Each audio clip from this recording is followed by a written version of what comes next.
Menurut penduduk setempat, emang tempatnya agak serem.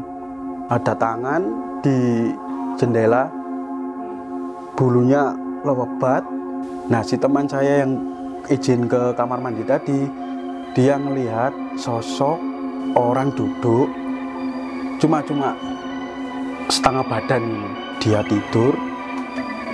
Nah, tempat tidur itu dia digoyang-goyangin gini. Cewek rambut panjang katanya, ya nengok kayak gini.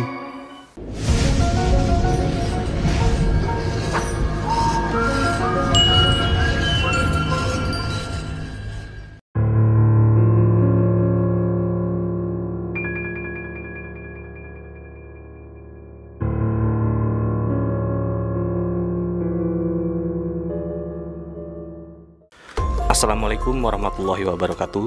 Masih di Plaur TV, tetap dalam segmen Mencekam, mendengar cerita Kamis malam. Kali ini saya bersama teman saya yang ingin membagikan sedikit pengalaman cerita horornya waktu dia bekerja di salah satu pabrik. Assalamualaikum warahmatullahi wabarakatuh. Perkenalkan, nama saya Imam. Kali ini saya akan berbagi cerita horor yang saya alami ketika bekerja di pabrik. Mungkin lebih tepatnya di pabrik es. Sebelum pabrik es ini jadi, dulu pabrik ini tempat parkiran bis. Menurut penduduk setempat, emang tempatnya agak serem. Sebelum ke pabrik ini ada makam di depan dan di belakang. Jadi kondisi pabriknya sendiri itu berada di tengah-tengah antara dua makam itu tadi. Iya mas, banyak sih kata orang situ sering dulunya tuh kalau jam habis isak gitu, sekitaran jam 7 apa setengah 7 gitu, nggak ada yang berani lewat situ. Tapi itu dulu mas, tapi itu dulu. Kejadian yang saya alami ini sekitar tahun 2014 mas. Tahun 2014 sekitar bulan April kalau nggak salah. Waktu itu siang. Anehnya siang, kejadiannya siang. Sekitar pukul setengah 12 waktu orang-orang semua break kerja. Jadi pada saat jam istirahat.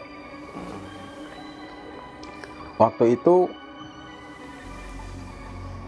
setelah kita bekerja seperti biasanya, jam istirahat, saya keluar dari gudang, saya duduk di depan kantor yang sama sekali belum pernah ditempati mas. Nah, itu ada suara geraman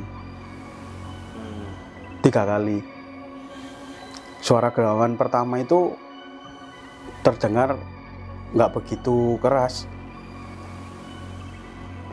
kayak binatang, tapi ya kayak orang gitu menggeram.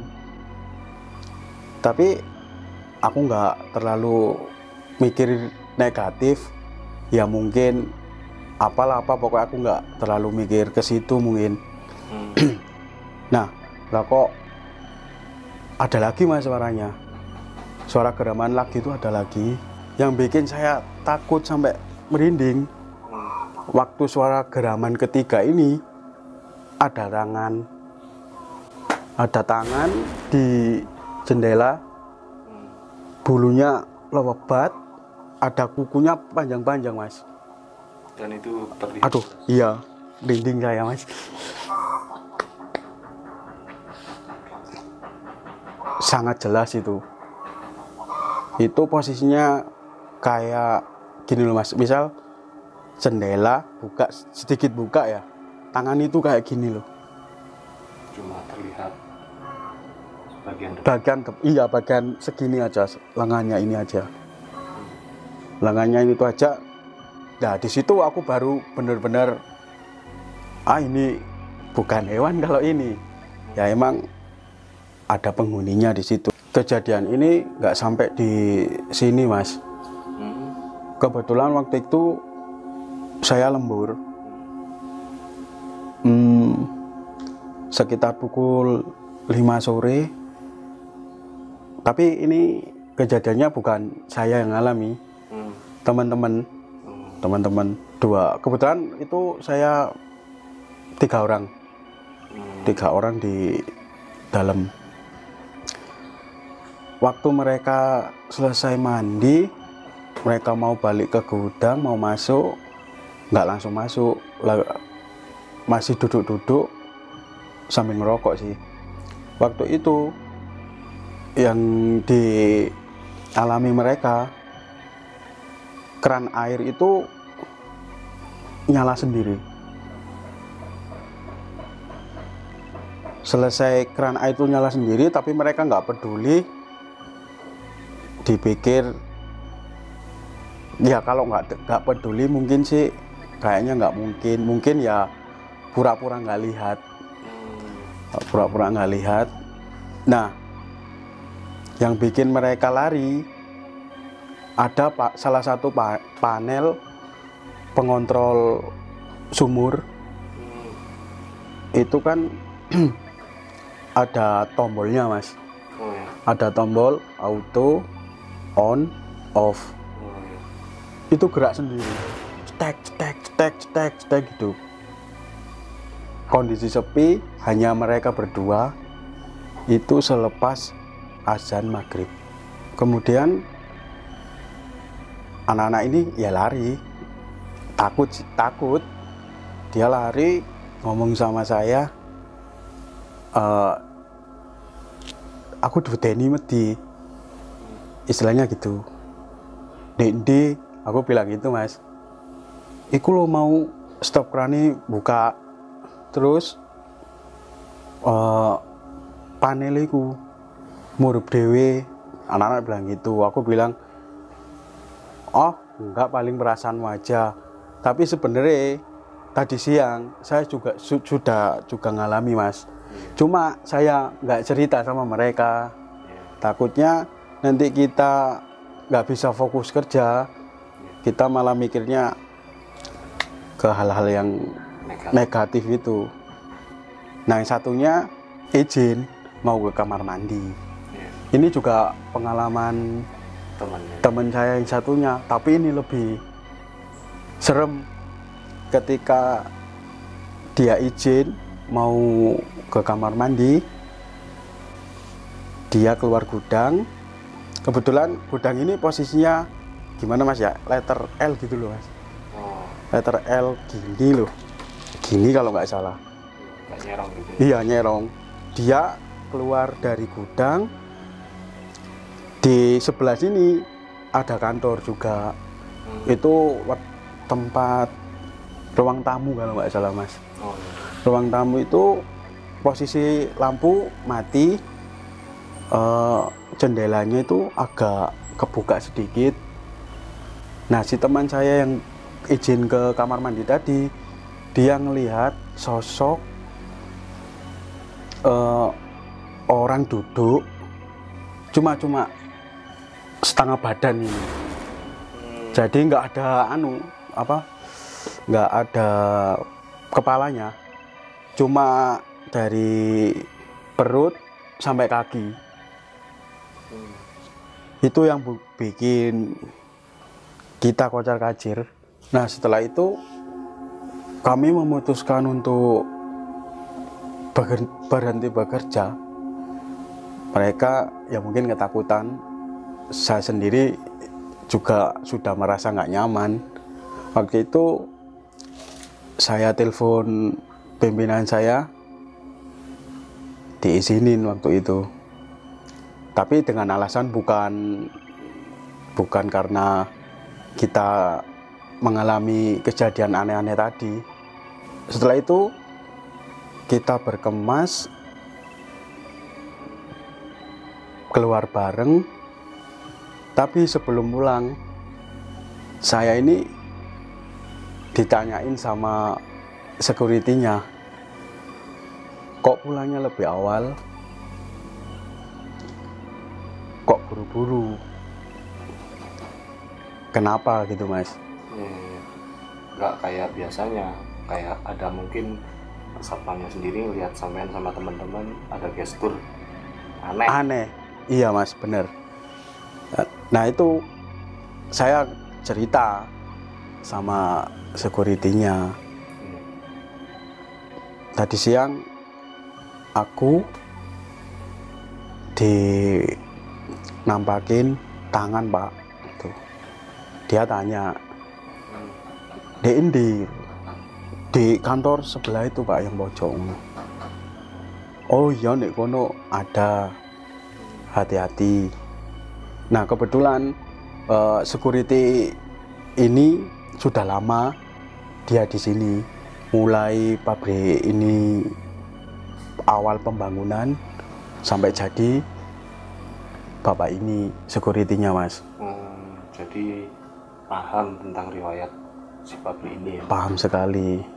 Cuma dia nggak pernah sih kayak cerita-cerita horor-horor gitu, nggak pernah diceritain gitu. Mungkin juga mereka bapak ini mengalami, cuma nggak cerita sama kita. Nah akhirnya saya memberanikan diri tanya.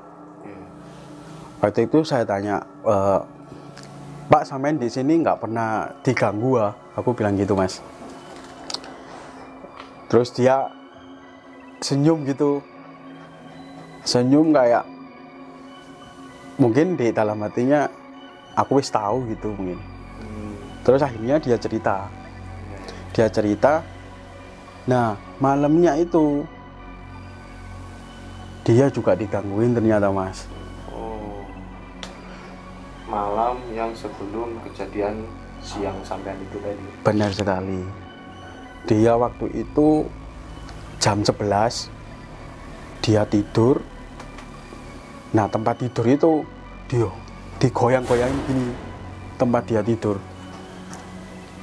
Dia kaget, kok dikira apa kayak gempa gitu Mas. Padahal ya digangguin makhluk halus itu. Setelah itu aku ngomong, masuk Pak gitu. Iya, di sini tuh emang masih angker, bilang gitu. Nggak sampai situ, dia cerita lagi. Waktu nonton TV sekitar jam 9 kalau nggak salah Mas. Jam 9 itu kayak ada yang nengok gitu Mas. Nah pos satpamnya kan kacanya kaca semua Mas. Tempatnya itu kaca semua. Di sini posisinya ada televisi, dia nonton televisinya di sebelah sini. Kayak ada yang nengok gitu Mas. Kepala aja, cewek rambut panjang katanya, ya nengok kayak gini. Brinding. Bener brinding. Setelah itu kami benar-benar tahu, benar-benar mengalami hal-hal aneh ini. Moga-moga ya cukup kali ini aja, mungkin ya perkenalan lah kalau mereka ada di sini. Kita memutuskan untuk pulang bareng-bareng. Sebelum pulang kita kumpul di depan gerbang itu, kita berdoa bareng-bareng, semoga pulang tidak terjadi apa-apa, pulang ya sampai tujuan dengan selamat, gak diikutin makhluk astral ini dari pabrik sampai rumah. Dan akhirnya setelah selang beberapa hari, besoknya udah nggak ada lagi Mas ya kejadian yang sampai alami ketika berada di sini. Alhamdulillah sampai saat ini aman-aman Mas. Nggak terjadi lagi penampakan atau gangguan-gangguan. Alhamdulillah sampai saat ini aman. Mungkin cukup ini cerita yang bisa saya bagi untuk teman-teman di sini. Terima kasih juga untuk pengelola Plaur TV, khususnya Masnya. Terima kasih banyak sudah meluangkan waktu untuk saya menceritakan pengalaman horor saya di channel ini. Dan assalamualaikum warahmatullahi wabarakatuh.